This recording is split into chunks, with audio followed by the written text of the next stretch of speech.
সুকুমার দা, তুমি উঠিটাই কুমির ধরো আর আমি তোমাকে চারদিকে খুঁজিরি। কি হয়েছে? আরে কি হয়েছে মানে সুকুমার দা, আমাকে না আজকে মেয়ের বাড়ির লোক দেখতে আসছে। কি কৌরে সত্যি? আরে হ গো সুকুমার দা, তুমি তাড়াতাড়ি আইছো। আর এই যে পাঁঠারা না তোমার সঙ্গে আছে, একেও লিখবো। যাবো যাবো। কিন্তু যাবার আগে একটা কথা কত, তুই তোর যখনই মেয়ে দেখতে আসে, হারি পালি যান দেখ, তোর যখনই মেয়ে দেখতে আসে তখন তুই আমাকে দেখে লেগেও কেন? আরে তুমি এখনো বুঝতে পারোনি? হ্যাঁ চুম্মা আমি বুঝে গেছি। তুই কেন আমাকে যাবি? আমি এলাকার সম্মানীয় এক ব্যক্তি না? আরে না গো সুকুমার দা, ওসব কিছু না। তাহলে কি? আরে সুকুমার দা, তুমি এখনো বুঝতে পারোনি?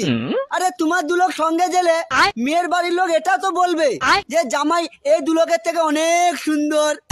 সুমনকে কয় কি রে?